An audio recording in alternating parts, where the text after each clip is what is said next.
To teach my horse to paint, I started by moving my hand and getting him to move his head so that he wouldn't be just standing there with a paintbrush in his mouth. He would be moving it around and painting.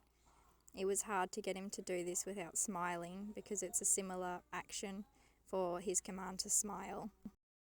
Next, I got him used to holding something in his mouth and doing it because he's used to putting a hat on my head, so it had to be a little bit different to have a stick in his mouth and move his head to my hand.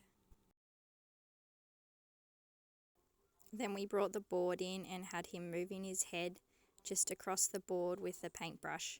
I had to put some elastoplast around the paintbrush because it needed to be nice and soft for him to hold.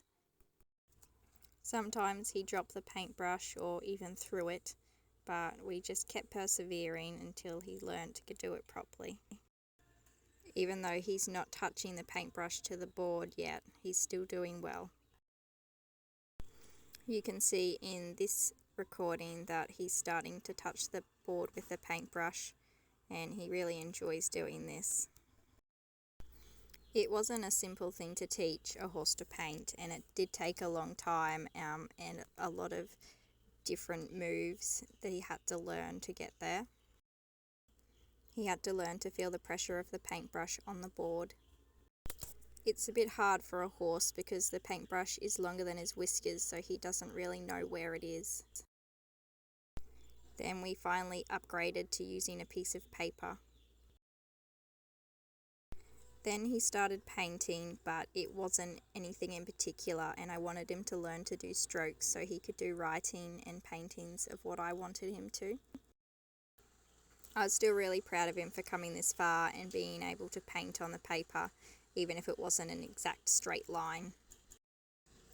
But I kept going because I knew that one day he would understand how to do an exact straight line and be able to write the word hi. I guess I sort of thought one day that it would be pretty cool if my horse could write words, so that's why I got the idea and started teaching him. I think this horse could learn just about anything that I asked him to, and all I have to do is dream it or imagine it, and then we just practice until we can get there. We have a really good partnership and bond, and he trusts me, and I think he really enjoys learning, and I think it's funny to watch him learn and think about things. He's so smart, so it's just always fun to be around him.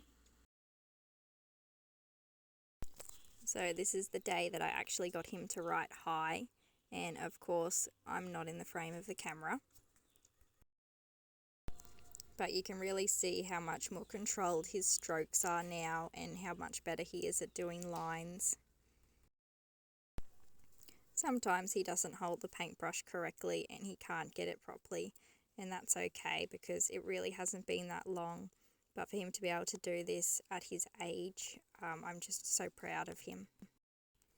Sometimes he's also still chewing a carrot, so he just puts the paintbrush down, but I think that just makes it funny.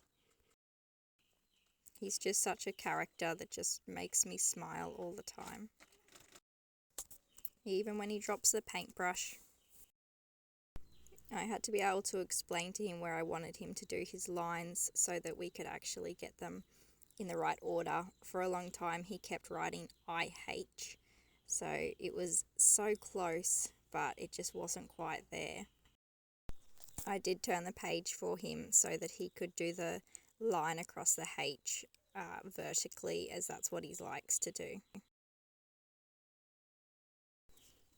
This next part, he just has such an artistic look on his face when he's doing his strokes, like he knows exactly where he wants to put them. To me, he looks like he's a famous person signing his signature, or some posh rich man just signing it the way that he wants to.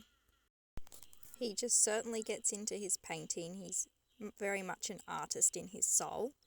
And we finally did it, and we have a H and an I, and he wants to eat it.